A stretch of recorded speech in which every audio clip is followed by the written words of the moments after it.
கடந்த 50 நாட்களாக 100 முறை மேகதாது பிரச்சினை, காவிரி பிரச்சினைக்காக அனைத்து கட்சி கூட்டத்தை முதலமைச்சர் அவர்கள் கூட்ட வேண்டும் என நாங்கள் சொல்லியிருக்கின்றோம். ஆனாலும் கூட்டாத முதலமைச்சர் அவர்கள் நாளை தொகுதி மறுசீரமைப்பு சம்பந்தமாக தமிழ்நாட்டில் உள்ள மக்களவை, மாநிலங்களவை உறுப்பினர்கள் கூட்டத்தை கூட்டியிருக்கின்றார். மேகதாது பிரச்சினை, காவிரி பிரச்சினை தமிழ்நாட்டில் உள்ள மைய பிரச்சினை, மிக முக்கிய பிரச்சினை, வாழ்வாதார பிரச்சினை, விவசாய பிரச்சினை, உணவு பாதுகாப்பு பிரச்சினை, குடிநீர் பிரச்சினை. இது சம்பந்தமாக அனைத்து கட்சி கூட்டத்தை கூட்ட வேண்டும் என்று சொல்லியும் கூட்டாத முதலமைச்சர் அவர்கள் இன்னும் இந்த தொகுதி மறுசீரமைப்பு சம்பந்தமாக மத்திய அரசு இன்னும் அறிவிக்கவில்லை. எப்பொழுது சட்ட மசோதா கொண்டு வருவோம் என்று தெரிவிக்கவில்லை. இந்த சூழலில் அந்த பிரச்சனை சம்பந்தமாக, டீலிமிட்டேஷன் பிரச்சனை சம்பந்தமாக அப்படி தெரிந்து கொள்ள வேண்டும் என்றால் முதலமைச்சர் அவர்கள் அனைத்து கட்சி கூட்டத்தை கூட்ட வேண்டும். அனைத்து மக்களவை, மாநிலங்களவை, அனைத்து எம்பிஸ் கூட்டத்தை கூட்டுவதற்கு என்ன தேவை? அது இதனால் என்ன நடக்கும்? நீங்க அனைத்து கட்சிகளை அழைத்து இது சம்பந்தமான விவாதம் செய்யுங்கள்.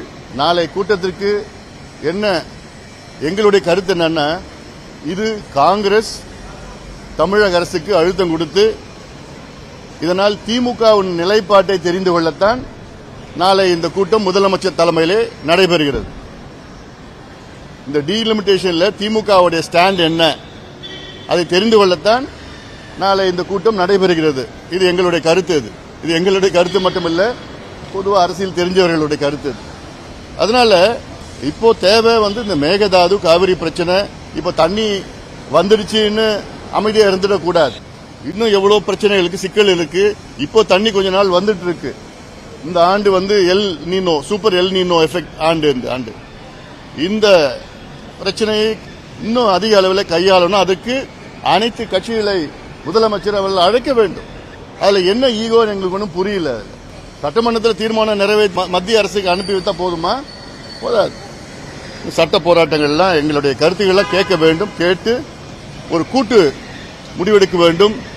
இந்த காவிரி பிரச்சனையில திமுகவுடைய நிலைப்பாட்டு நான் சொல்றேன் பாருங்களேன்.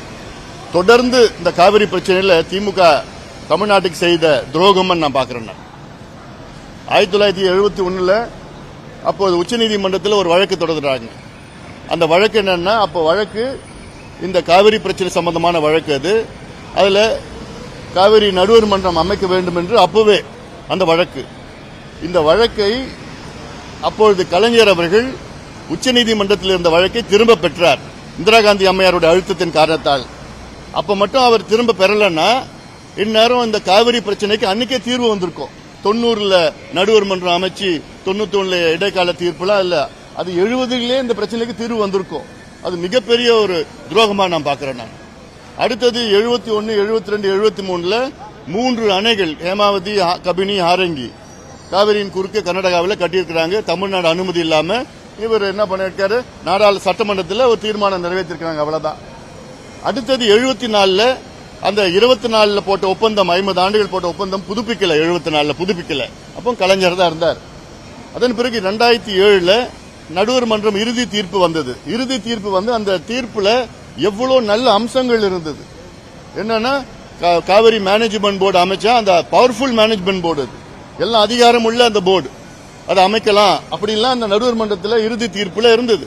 அது அப்படியே கிடப்புல போட்டு மெத்தனமா இருந்து கிடப்புல போட்டுட்டாங்க திமுக அரசு. அப்போ அதன் பிறகுதான் ஜெயலலிதா அம்மையார் 2013ல அது கெசட் நோட்டிபிகேஷன் பண்ண பிறகுதான் அதுல சிக்கல்லாம் அப்புறம் கர்நாடகா போட்டு அப்புறம் உச்சநீதிமன்றத்தில் 2018ல தான் அதுல இறுதியா உச்சநீதிமன்றம் தீர்ப்பு வழங்குது. அதன் பிறகும் இந்த ஆண்டு மார்ச் மாதம் திமுக ஆட்சி காலத்தில், இறுதி காலத்தில் மார்ச் மாதத்தில் யாருக்குமே தெரியாம, எந்த கட்சியும் கேட்காம, யாருக்குமே தெரியாம ரகசியமாக மத்திய அரசுக்கு ஒரு கடிதம் திமுக அரசு அனுப்பி இருக்கிறது. அது என்ன கடிதம்னா, மேகதாது நடுவர் மன்றம் அமைக்க வேண்டும் என்ற ஒரு கடிதம். இது யாரை கேட்டு அனுப்புனீங்க? என்ன அவசியம் உங்களுக்கு? இது செய்தது திமுக தான், மார்ச் மாதம். அதன் பிறகு சட்டமன்றத்தில் இப்போ 2 மாதத்திற்கு முன்பு சட்டமன்றத்தில் தீர்மானம் வந்த நேரத்தில் அதுல ஒரு திருத்தம் வேண்டும் என்று எதிர்க்கட்சி தலைவர் கொண்டு வர்றார். என்னன்னு, மேகதாது நடுவர் மன்றம். அதாவது ஒரு ஆற்று பிரச்சனைக்கு தான் நடுவர் மன்றம் கொண்டு வருவாங்க தவிர அந்த ஆற்றில் இருக்கின்ற டேம் பிரச்சனைக்காக நடுவர் மன்றம் யாரும் கொண்டு வர மாட்டாங்க. ஒரு ஆறு 2 மாநிலம் 3 மாநிலத்தில் இருக்க ஆறு பிரச்சனையா அப்பதான் நடுவர் மன்றம் கொண்டு வருவாங்க, ட்ரிபியூனல் கொண்டு வருவாங்க. தவிர அதில் இருக்கிற ஒரு டேமுக்காக அந்த பிரச்சனைக்காக நடுவர் மன்றம் யாரும் கொண்டு வர மாட்டாங்க. ஆனா திமுக அது கொண்டு வந்திருக்கு, பரிந்துரை செஞ்சிருக்கு. அதுலயும் இப்ப இருக்கிற அரசை தீர்மான திருத்தத்தை கொண்டு வந்தது எதிர்க்கட்சி தலைவர். அதனால இவங்க போற போக்கே வேற. ஆனாலும் இப்ப நான் மறுபடியும் இந்த பிரச்சனைக்கு நான் வரேன். நான் அனைத்து கட்சி கூட்டத்தை கூட்ட வேண்டும். அதன் பிறகு பட்ஜெட்டை பத்தி கேட்டீங்க. நீங்க இந்த பட்ஜெட்ல பாத்தீங்கன்னா தமிழக அரசு ஒரு வேற விதமான ஒரு டைரக்ஷன்ல போயிட்டு இருக்கு. என்ன எதுக்குன்னா இந்த வேலை வாய்ப்பு சம்பந்தமா, அதாவது அரசு வேலைகள் எல்லாமே ஒன்னு தற்காலிக வேலைகள் அல்லது தனியார் வேலைகளாக, ஒன்னு பிரைவேடைசேஷன் ஆஃப் கவர்மெண்ட் ஒர்க்ஸ் இல்லைன்னா டெம்பரரி ஒர்க்கர்ஸ். இந்த நோக்கி தான் போயிட்டு இருக்கு. இப்போ ஒரு உதாரணம் எடுத்துங்க, போக்குவரத்து துறையில இப்போ அந்த பேருந்துகளை இயக்கணும்னா அரசு நிதி கொடுக்குமா, அந்த பேருந்துகளை தனியார் நிறுவனங்கள் இயக்குவாங்களாம். அந்த எலக்ட்ரிக் வெஹிக்கிள்ஸ் எல்லாம் எலக்ட்ரிக் பஸ் இது திமுக தான் கொண்டு வந்தாங்க. ஆனா நீங்க எதுக்கு அவங்கள பின்பற்றுறீங்க? அதே போன்று இபி மின்சாரத்துறையில அந்த தற்காலிகமா இருக்கின்ற பணியாளர்கள் அது அவங்களுடைய பணி நிலைப்புலாம் ஒன்றும் கிடையாது, இன்னும் தற்காலிகமா தான் இருக்கணும். அதுலயும் எப்படி கான்ட்ராக்ட் கொடுக்கலாம்? துப்புரவு பணியாளர்கள் அவங்கள தனியார் மயமாக்குறது, அந்த வேலைகள்லாம் எல்லாமே இப்போ தனியார் மயமாக்குகின்ற ஒரு சூழல். ஒரு ஜிஓ ஒன்று இருக்கு என் கையில. இல்ல என்னன்னா சமீபத்தில் மான்டேக் சிங் அலுவாலியா அவரை தமிழ்நாடு அரசு ஒரு ஐவர் குழு, அவர் தலைமையில் ஐவர் குழு தமிழ்நாட்டுக்கு வருவாயை எப்படி எந்த துறையில ஈட்டலாம் என்று அது வரி வருவாய், வரி அல்லாத வருவாய் எப்படி கொண்டு வரலாம், இப்படி எல்லாம் சேர்ந்து ஒரு குழு அமைச்சு அதற்கு பரிந்துரையை சொல்லியிருக்கிறார். அதுல டேர்ம்ஸ் ஆஃப் ரெஃபரன்ஸ் எல்லாம் பாத்தீங்கன்னா, advise the government on measures to augment the state's own tax and non-tax revenues and on policy and administrative measures to improve revenue buoyancy and efficiency and self-reliance. It okay. Identify new and under-tapped sources of revenue and to examine non-tax avenues including PSU dividends, land and asset monetization and improved user charges. இதெல்லாம் இருக்கு. அதாவது தமிழ்நாட்டில் இருக்கிற அரசு நிலம் இதுல எப்படி வருவாய் ஈட்டலாம்? ஒன்னு நிலத்தை விற்கிறது, இல்ல நிலத்தை லீஸ் கொடுக்கிறது. அது இல்லாம யூசர் சார்ஜஸ்னா என்ன? இப்ப மின் கட்டணம் எப்படி உயர்த்தலாம், பேருந்து கட்டணத்தை எப்படி உயர்த்தலாம், வருவாயை மக்களை பிழிஞ்சு எப்படி வருவாயை ஈட்டலாம். மான்டேக் சிங் அலுவாலியா என்பவர் அவர் உலக வங்கியில் பணியாற்றினார். அதன் பிறகு பிளானிங் கமிஷன் டெபுட்டி சேர்மனா இருந்தார். அவருடைய வேலையே என்னன்னா இருக்கிற பிரைவேடைசேஷன் தான். அவர் பிரைவேடைசேஷன் எக்ஸ்பர்ட். எல்லா அரசு வேலையும் அரசு துறையும் தனியார் கிட்ட கொடுத்துட்டு அதுல வருவாயை மானிட்டைசேஷன். அப்படி எல்லா வேலையும் பிரைவேட்டுக்கு கொடுத்துட்டீங்கன்னா அரசு வேலைகள் எங்க இருக்கும்? சமூக நீதி எப்படி நீங்க பின்பற்றுவீங்க? இடஒதுக்கீடு எப்படி நீங்க பின்பற்றுவீங்க? நீங்க உங்க தேர்தல் அறிக்கையில கிட்டத்தட்ட காலியா இருக்கின்ற அரசு வேலைகள் அத்தனையும் நிரப்பவும் சொல்லியிருக்கீங்க. இன்னைக்கு 6.5 லட்சம் அரசு வேலைகள் காலியா இருக்கு தமிழ்நாட்டில். இதுல இன்னொரு வேடிக்கையான ஒரு டேர்ம்ஸ் ஆஃப் ரெஃபரன்ஸ் கடைசியில பாத்தீங்கன்னா, recommend ways of enhancing revenue from alcohol for human consumption through changes in regulation and taxation policy on liquor. தலையெழுத்து. இதுக்கு தான் மான்டேக் சிங் அலுவாலியா கூப்பிட்டீங்களா? டாஸ்மார்க் வருமானத்தை எப்படி அதிகப்படுத்தலாம்னு சொல்லிட்டு, மதுவால வருமானத்தை எப்படி அதிகப்படுத்தலாம்னு சொல்லிட்டு டேர்ம்ஸ் ஆஃப் ரெஃபரன்ஸ் கொடுத்திருக்கீங்க. ஒரு பக்கம் நீங்க படிப்படியா மது விலக்கு கொண்டு வருவோம்னு சொல்றீங்க, மற்றொரு பக்கம் நீங்க மதுவில எப்படி கூடுதலா வருமானத்தை எப்படி ஈட்டலான்னு. அப்ப என்னதான் உங்களுக்கு நிலைப்பாடு? இது இல்லாம மது விற்கிறதுக்கு ஒரு தனியா ஒரு செயலி வருதுன்னு சொல்லிட்டு இருக்கிறாங்க, ஒரு ஆப். உங்களை மக்கள் தேர்வு செய்தது காரணமே கடந்த திமுக ஆட்சியில பெண்களுக்கு பாதுகாப்பு இல்ல, இந்த மதுவால போதை பழக்கத்தால பெண்களுக்கு பாதுகாப்பு இல்ல, பெண் குழந்தைகள் பாதுகாப்பு இல்ல, அதனால உங்களை தேர்வு பண்ணிருக்கிறாங்க. மறுபடியும் நீங்களும் அந்த மதுவை எப்படி இன்னும் கூடுதலா விற்கலாம், டாஸ்மாக் கடை எப்படி தனியார் கிட்ட கொடுக்கலாம், மதுவுக்கு எப்படி செயலியை பயன்படுத்தி இன்னும் மது விற்பனை அதிகப்படுத்தலாம்னு சொல்றதுன்னா, அப்போ நீங்க ஒரு பக்கம் சிங்கப்பெண்டைன்னு ஒரு பண்றீங்க, இன்னொரு பக்கம் மதுவை குடிங்க, அதிகமா குடிங்கன்னு சொல்றீங்க. இதெல்லாம் மக்கள் புரிஞ்சிட்டு இருக்காங்க. அது நாளைக்கு நாங்க முடிவு பண்ணுவோம். பாட்டாளி முடிச்சு நாளைக்கு காலையில நாங்க முடிவு பண்ணுவோம். ஏன்னா இன்னொன்னு, இந்த கூட்டமே நாளைக்கு நடக்கிற நிச்சயமா யாரும் திமுக போக போறது இல்ல, அண்ணா திமுக போக போறது இல்ல. நடக்கிறது என்னன்னா, திமுக நிலைப்பாடு தெரிந்து கொள்ளத்தான் காங்கிரஸ் மூலமாக இந்த கூட்டம் நடைபெறுகிறது. இன்னும் மத்திய அரசு அறிவிக்கல. டீலிமிட்டேஷன் நாங்க கொண்டு வருமா வரலையான்னு மத்திய அரசு அறிவிக்கல. அறிவிக்காத பொழுது இந்த ஒரு கூட்டம் எதுக்கு? அடுத்தது வேளாண் பட்ஜெட். வேளாண் பட்ஜெட் பாட்டாளி மக்கள் கட்சி கடந்த 19 ஆண்டு காலமாக நிழல் வேளாண் பட்ஜெட்டை போட்டு வருகின்றோம், வெளியிட்டு வருகின்றோம். இவ்வளோ காலம், அதாவது 13 ஆண்டுகள் எங்களுடைய போராட்டத்துக்கு பிறகுதான் கடந்த திமுக ஆட்சி 2021 வேளாண் பட்ஜெட் வந்து வேளாண் துறைக்கு தனியாக பட்ஜெட்டை அறிவித்தார்கள். ஆனால் அறிவித்து வேளாண் துறைக்கு ஒதுக்கீடு பாத்தீங்கன்னா ஒண்ணுமே கிடையாது. இப்ப கூட பாத்தீங்கன்னா இப்போ இந்த வேளாண் பட்ஜெட்ல 14,000 கோடி வேளாண் துறைக்கு அறிவிப்பு. இந்த 14,000 கோடி அறிவிக்கிறதுக்காக நீங்க தனியா பட்ஜெட்டை போடுறீங்க. அப்ப எதுக்கு உங்களுக்கு தனி பட்ஜெட்? அது மெயின் பட்ஜெட்டை சேர்த்துட்டு போலாமே. நீங்க தனி பட்ஜெட் நீங்க வேளாண் துறைக்கு போடுனீங்கன்னா அதுக்கு ஒரு முக்கியத்துவம் கொடுக்கணும். முக்கியத்துவம் கொடுக்கணும், நிதி ஒதுக்கீடு செய்யணும். இப்போ உங்க பட்ஜெட் பாத்தீங்கன்னா 4,63,000 கோடி. 4,63,000 கோடிக்கு பட்ஜெட்டை போடுறீங்கன்னா அதுல 25 விழுக்காடு வேளாண் துறைக்கும் வேளாண் துறை சார்ந்த துறைக்கும் கொடுக்கணும், அலோகேட் பண்ணணும். 25% ஆஃப் தி டோட்டல் பட்ஜெட் எவ்வளவு அதுல ஒதுக்கீடு பண்ணிருக்காங்கன்னா 58,000 கோடி. மொத்தத்தில் கிட்டத்தட்ட 1.25 லட்சம் கோடி ஒதுக்கீடு செஞ்சிருக்கணும். 58,000 கோடி. அந்த 58,000 கோடி எப்படின்னா ஊரக வளர்ச்சி துறையில 100 நாள் வேலை வாய்ப்பை 125 நாளா உயர்த்தி இருக்கிறாங்க, மத்திய அரசு அறிவிச்சிருக்கிறாங்க. அதற்கு தமிழ்நாட்டுடைய பங்களிப்பு 40-60 ரேஷியோல தமிழ்நாட்டுடைய பங்களிப்பு கூடுதலா 12,000 கோடி ஊரக வளர்ச்சி வழியில் கொடுத்துதான் ஆகணும். அதை சேர்த்து ஏதோ 58,000 கோடி வந்துடுச்சு. வேளாண் துறை சேர்ந்து மீன் வளர்த்த பால் வளத்துறை, இந்த துறை செரிகல்ச்சர், ஹார்டிகல்ச்சர் எல்லாம் சொல்லி 58,000 கோடி. அதுல வேளாண் துறைக்கு 15,000 கோடி, 14,000 கோடி. எதுக்கு பட்ஜெட் தனியா பட்ஜெட்? அதுல பாத்தீங்கன்னா தமிழ்நாடு ஸ்கீம்ஸ், அந்த தமிழ்நாடு ஸ்கீம்ஸ்ல 2 கோடி, 3.25 கோடி, 6.5 கோடி, 8 கோடி. 8 கோடி மக்களுக்கு நீங்க ஒட்டுமொத்த தமிழ்நாட்டில் 4 கோடி ரூபாய் ஒதுக்கீடு செஞ்சீங்கன்னா அப்புறம் என்ன திட்டம்? அது திட்டத்தை அறிவிச்சா போதுமா என்ன? அதுக்கு நிதி ஒதுக்கீடு செய்யணும் இல்ல?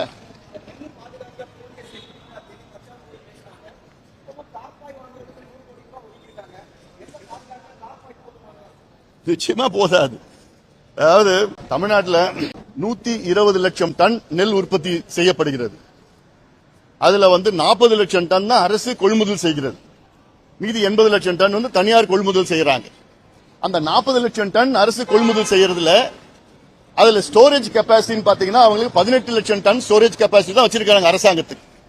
இத்தனைக்கும் இந்த 60 ஆண்டு காலம் 2 பேரும் ஆட்சி பண்ணி ஸ்டாலின் அவர்கள் நானும் டெல்டா காரன் சொல்லி அப்படிப்பட்ட டெல்டாவில கூட இவங்க நெல் சேமிக்கிறதுக்கு வசதிகளை ஏற்படுத்தல.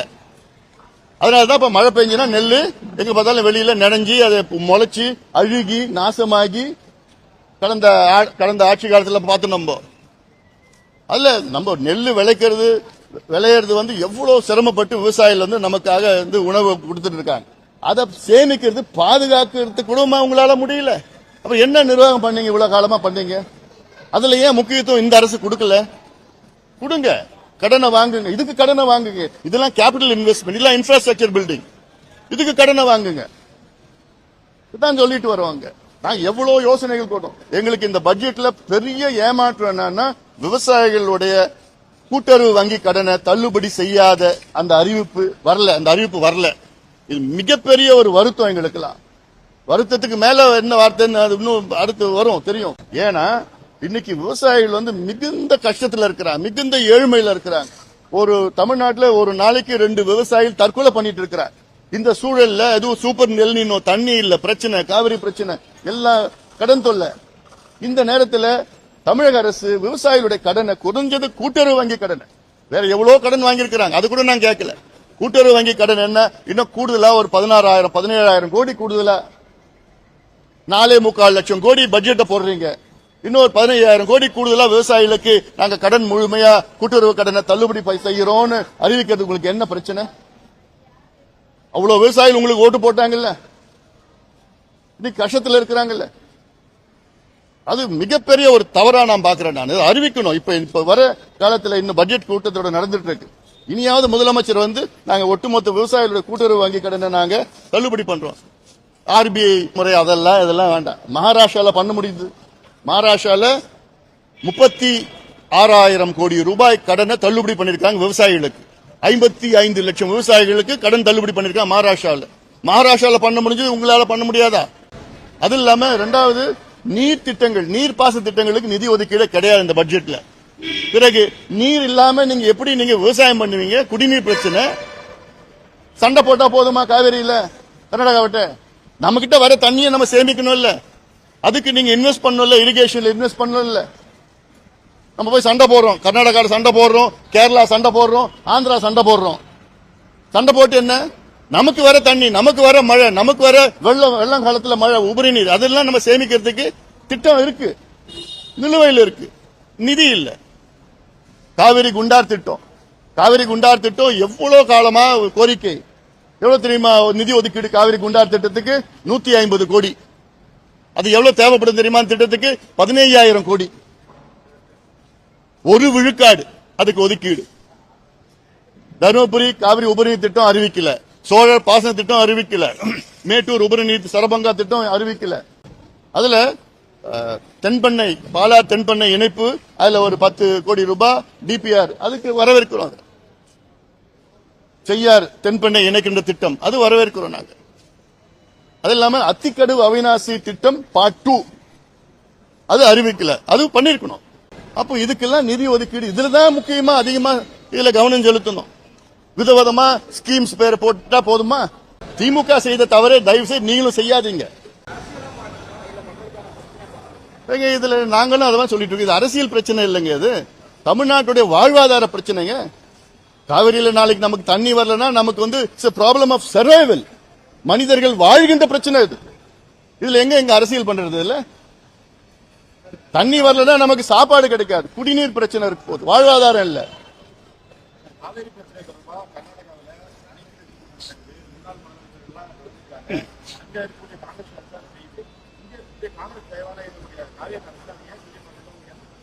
அது நீங்க முதலமைச்சர் தான் கேட்கணும். நாங்களும் நான் சொல்லிட்டேன், கடந்த 50 நாள்ல 100 முறை நான் முதலமைச்சர்கிட்ட நான் கேட்டிருக்கிறேன், வெவ்வேறு விதமான முறையில, ஊடக முறையில, பொதுக்கூட்டம் மேடையில, கடிதம் எழுதியிருக்க எல்லாம் பண்ணிருக்கிறேன். அனைத்து கட்சி கூட்டத்தை கூட்டுங்கள். கர்நாடகாவில் அங்க கிட்டத்தட்ட இந்த 3 மாதத்துல 3 அனைத்து கட்சி கூட்டத்தை கூட்டியிருக்கிறாங்க. அங்க பாத்தீங்கன்னா பிஜேபி, காங்கிரஸ், கம்யூனிஸ்ட், ஜனதாதள் எல்லாமே ஒன்னா சேர்ந்திருக்கிறாங்க. மத்திய அமைச்சர்கள் கர்நாடகா முதலமைச்சர் வீட்டில் போய் பார்த்து சந்திக்கிறாங்க. சந்திச்சு இந்த மேகதாது சம்பந்தமா கட்டியே தீரணும்னு சொல்லிட்டு, நான் நாடாளுமன்றத்தில் இந்த மேகதாது சம்பந்தமா 5 கேள்வியில கேட்டிருக்கிறேன். நான் 5 கேள்வி பதில் வந்திருக்குதா இல்ல?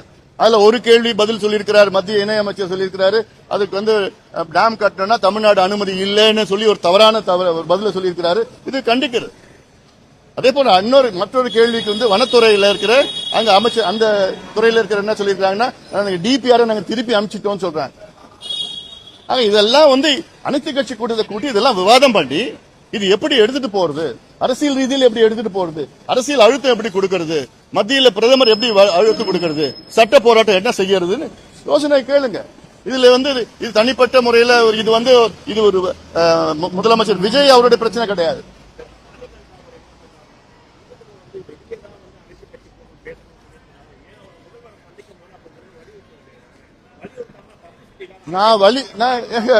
நான் முதலமைச்சரை நான் 2 முறை சந்திச்சதப்ப 2 முறையும் நான் வலியுறுத்தி இருக்கிறேன், சொல்லிதான் இருக்கிறேன். நான் 100 முறை சொல்லி இருக்கிறேங்கன்னா அப்புறம் நான் வலியுறுத்தல புரியல எனக்கு. ஏன் மாணிக்கத்தை கேட்கறேன் நானு. ஏன் அவங்க ராகுல் காந்தி இங்க வந்தாருல்ல, ஏன் மேகதாதை பத்தி பேசுறது ஏன் பேசல? இங்கதான் சொன்ன நான், நீங்களே கேள்வி கேளுங்கன்னு சொன்னேன்ல. ஏன் அது ஓடிட்டாரு, அவர் சொல்லாம பதில் சொல்லாம ஓடிட்டாரு, அது வேற. அப்புறம் என்ன இல்ல இவர் கேட்கணும் இல்ல. இப்ப இதே ராகுல் காந்தி அவர்கள் வந்து அந்தமான்ல வந்து காட்டு அழிக்க கூடாதுன்னு சொல்ற ராகுல் காந்தி அவர்கள் கர்நாடகாவில் காட்டு அழிக்கலாமா? 12,500 ஏக்கர் அழிச்சு மேகதாதனை கட்டலாமா? அது மட்டும் ஏத்துப்பாரா ராகுல் காந்தி அவர்கள்? நான் முதலமைச்சரை வலியுறுத்தல, நீங்க வலியுறுத்துங்க.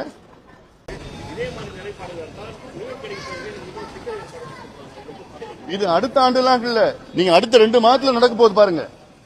இந்த ஆண்டு வந்து சூப்பர் எல் நினோ ஆண்டு. இப்ப ஏதோ கொஞ்சம் மழை பெஞ்சிட்டு இருக்கு.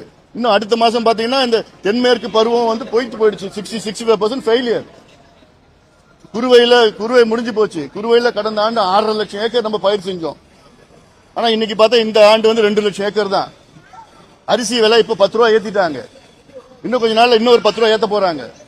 இதெல்லாம் ஆஃப்டர் எஃபெக்ட்ஸ். இதெல்லாம் இது ஏதோ அடுத்த ஆண்டு எல்லாம் இல்ல. தண்ணி வந்துருச்சுலாம் கிடையாது. அதுல அவங்க கபினிலே தண்ணி வந்திருக்கு. கபினி வந்து கேரளாவில் வயநாட்டில் இருக்கு. கேரளாவில் பெஞ்ச மழை கபினி வழியா வந்து இங்க வந்துருச்சு, தமிழ்நாட்டுக்கு வந்துருச்சு. அவ்வளவுதான். அந்த பக்கத்துல கொடகு மலையில தண்ணி எல்லாம் அப்படியே தேக்கி வச்சுதான் இருக்கிறாங்க. அங்க ஆரங்கி, ஏமாவத்தி, KRS டேம்ல அங்கதான் இருக்கு. அது ஜூன் மாதம் தமிழ்நாட்டுக்கு 9.1 TMC கொடுத்திருக்கணும். சுப்ரீம் கோர்ட் சொன்ன அந்த டைம் டேபிள் படி 2.1 TMC தான் கொடுத்திருக்காங்க. ஜூலை மாசம் சுப்ரீம் கோர்ட் கொடுத்த டைம் டேபிள் படி தமிழ்நாட்டுக்கு 32 TMC கொடுத்திருக்கணும். கர்நாடகா எவ்வளவு தெரியுமா கொடுத்தாங்க? 0.4 TMC. இப்ப ஆகஸ்ட் மாசத்துல மழை பெஞ்சிருச்சு. வழி இல்லாம திறந்து விட்டுருக்காங்க. மிச்ச நீர் தான் திறந்து விட்டுருக்காங்க. அவங்க தண்ணி எல்லாம் கொடுக்கல. அவங்க டேம் அதுக்கு மேல ஸ்டோர் பண்ண வைக்க முடியாது.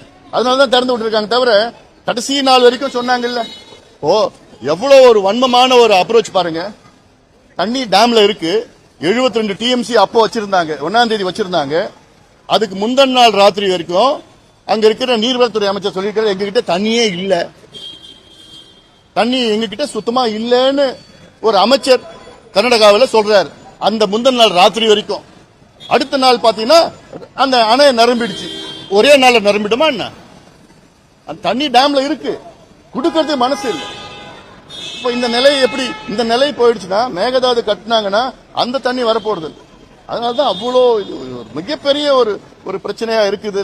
இதுல அரசு, தமிழக அரசு அனைத்து எல்லாரையும் கூட்டிட்டு போங்க. இந்த டீலிமிட்டேஷன் காட்டுற அவசரத்தை மேகதாது காவிரிக்கு காட்டுங்க. ஊட்டிலையா? நீங்க என்ஜினியர் யாரா சொல்லுங்க. அதாவது ஊட்டியில மேற்கு தொடர்ச்சி மலை வந்து தொடர்ச்சியா வந்துட்டு இருக்குது. மேற்கு தொடர்ச்சி மலையில நீங்க அங்கங்க ஒரு ஸ்கீம் இருப்போ. காவிரியில் உள்ள கிளைகள் பாத்தீங்கன்னா பவானி ஆறு, நொய்யல் ஆறு, அமராவதி ஆறு. பவானி ஆறு வந்து அந்த பவானி சாகர் டேம் இருக்கு, 32 TMC கொள்ளளவு. அதுல கோத்தகிரி, ஊட்டியில இருக்க தண்ணி எல்லாம் அந்த பவானி சாகருக்கு வரும். பில்லூர் அணை இருக்கு. அந்த பில்லூர் அணை வந்துச்சுன்னா அதுவும் கீழே அந்த ஊட்டி கீழே தான் இருக்குது. அந்த பில்லூர் அணை வச்சு அதுவும் பவானிக்கு தான் தண்ணி வரும். நொய்யல் ஆறு, அது நொய்யல் ஆறு வந்து அந்த விளையங்கிரி மலை, கோயம்புத்தூர் மலை விளையங்கிரி மலையில் இருக்குது. அது அமராவதி. இது இல்லாம திட்டங்கள் நிறைய இருக்கு. நல்லார் பாம்பார் திட்டம், பாண்டியார் புன்னம்புழா திட்டம். இதெல்லாம் கேரளாவுக்கு போற தண்ணிய அவங்க கிட்ட பேசி ஒரு திட்டம் டனல், ஒரு 14 கிலோமீட்டர் டனல்ல தண்ணி கொண்டு வந்தா இந்த அத்திக்கடை அவிநாசி திட்டம் அதுல நிறைவேற்றலாம். முழுமையா வெற்றிகரா நிறைவேற்றலாம்.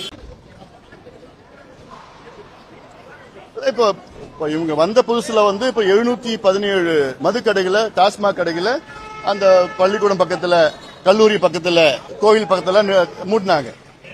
அது இல்லாம கொஞ்சம் சந்து கடை கொஞ்சம் மூடிட்டு இருந்தாங்க. ஆனா இப்ப கடந்த மாதத்துல திறந்துட்டாங்க. அந்த சந்து கடை எல்லாம் திறந்துதான் இருக்கு. எல்லாம் அங்கங்க பிளாக்ல எல்லாம் ஓடிட்டு தான் இருக்குது. அதுல அது இன்னும் ஒரு மானிட்டரிங் இல்ல. அது இன்னும் அதுல கவனம் செலுத்தணும். இது போன்ற மதுவுக்காக வந்து செயலி, ஒரு அப்ளிகேஷன் கொண்டு வந்து அது மூலமாக வந்து நாங்க வந்து அந்த ஊழலை ஒழிப்போம்லாம் கிடையாது. இந்த மதுவே ஒழிக்கணும். முதல்ல மதுவில் வர வருமானத்தை குறைங்க. ஏன்னா மது வருமானம் வந்து பாத்தீங்கன்னா 56,000 கோடி கடந்த ஆண்டு வந்திருக்கு. ஆனா மதுவால பாதிப்பு, தனியாருக்கு பாதிப்பு, தமிழக அரசுக்கு பாதிப்பு பாத்தீங்கன்னா 1.5 லட்சம் கோடி பாதிப்பு. நிறைய இருக்கு. மெடிக்கல்ல எவ்வளவு பேசிட்டு போலாம், அதெல்லாம் டெக்னிக்கலா பேசலாம். அதெல்லாம் அதனால இதுல கவனம் செலுத்தணும். இந்த பட்ஜெட்ல பாத்தீங்கன்னா விவசாயிகள், அது இல்லாம அரசு வேலைகள்ல எவ்வளவு அரசு வேலைகளை நிரப்ப போறீங்கன்னு பட்ஜெட்ல அறிவிக்கல. சேவை பெறும் உரிமை சட்டம் அது அறிவிச்சிருக்காங்க, அது வரவேற்கிறோம். இது நாங்க 13 வருஷமா நாங்க கேட்டுட்டு இருக்கிறோம், சேவை பெறும் உரிமை சட்டத்தை கொண்டு வாங்கன்னு சொல்லிட்டு. அல்லாமல் சமூக நீதி கணக்கெடுப்பு, இந்த சமூக நீதி கணக்கெடுப்புக்காக நிதி ஒதுக்கீடு செய்யல. அறிவிப்பு வந்திருக்கு, ஆனா நிதி ஒதுக்கீடு இல்ல. அதுல இது பல திட்டங்களுக்கு எல்லாம் நிதி ஒதுக்கீடு வேண்டும். அதுல கவனம் செலுத்துங்க. அதுல கவனம் அவசியமா தமிழக அரசு செலுத்துவது.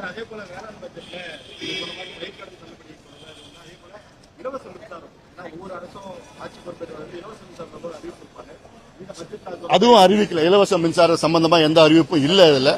இதுல அதான் விவசாயிகளுக்கு வந்து இதுல இந்த பட்ஜெட்ல பாத்தீங்கன்னா சரியான முறையில வந்து இன்னும் இப்பதான் வந்திருக்கிறாங்க இந்த புது அரசு. இன்னும் என்னை பொறுத்த வரைக்கும் இந்த புரிதல் இன்னும் சரியான முறையில் இல்லைன்னு அர்த்தம். அது ஏன்னா இன்னும் கொஞ்சம் தெரிஞ்சுப்பாங்க, இன்னும் கொஞ்சம் மேபி இன்னொரு 6 மாதத்துல தெரிஞ்சுப்பாங்க, புரிஞ்சுப்பாங்க அவங்க.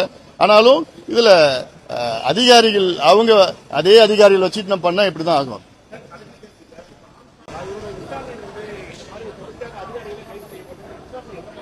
இது வரவேற்கின்றோம். இது நல்ல முறையில், நல்ல அணுகுமுறை.